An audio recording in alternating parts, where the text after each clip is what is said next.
দর্শকেরা 2024 সালের আইপিএল নিলামে মিচেল স্টার্ককে নেওয়া হয়েছে প্রায় 25 কোটি দিয়ে এবং মুস্তাফিজকে নেওয়া হয়েছে 2 কোটি রুপি দিয়ে, যেটি আপনারা সকলেই জানেন।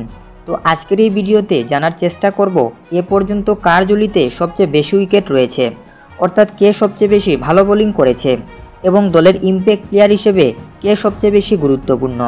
মুস্তাফিজ কি তার ন্যায্য মূল্য পেয়েছেন? চলুন একটু খুঁচিয়ে দেখে নেওয়া যাক। 25 কোটির মিচেল স্টার্ক প্রথম ম্যাচে 3 ওভারে 55 রান দিয়ে উইকেট পেয়েছেন একটি। যদি আরেক ওভার করতেন তাহলে হয়তো 70 রান হয়ে যেত।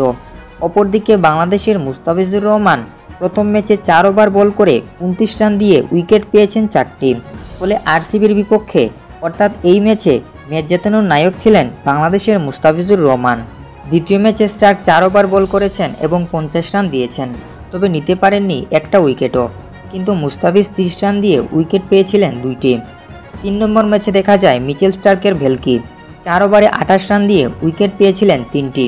কিন্তু এ ম্যাচে দেখা যায় ফিজের মলিন পারফরমেন্স, 4 ওভারে 47 রান খরচা করে উইকেটের দেখা পেয়েছিলেন সবেমাত্র একটা। 4 নম্বর ম্যাচে মিচেল স্টার্ক 3 ওভারে 29 রান দিয়ে কোনো উইকেট আনতে পারেননি, কিন্তু 4 নম্বর ম্যাচে মুস্তাফিজুর রহমান 22 রান দিয়ে উইকেট পেয়েছিলেন 2টি।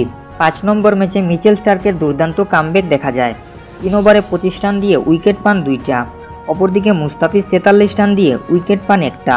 তবে ফিজ আরও উইকেট পেতেন যদি না ফিল্ডাররা ক্যাচ মিস করত, আর সেটা হতে পারত 3 উইকেট।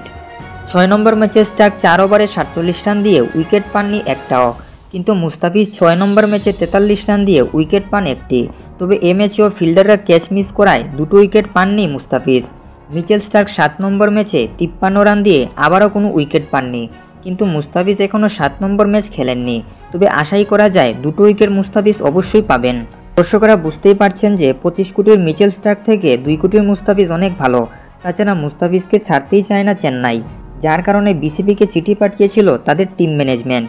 এ থেকে বোঝা যায় মুস্তাফিজ তাদের দলের ইম্প্যাক্ট প্লেয়ার হিসেবে কতটা গুরুত্বপূর্ণ। তো ভিউয়ার্সরা, ভিডিও ভালো লাগলে অবশ্যই লাইক শেয়ার কমেন্ট করতে ভুলবেন না। আর চ্যানেলে নতুন এসে থাকলে খেলাধুলার সব খবরাখবর পেতে অবশ্যই চ্যানেলটিকে সাবস্ক্রাইব করবেন।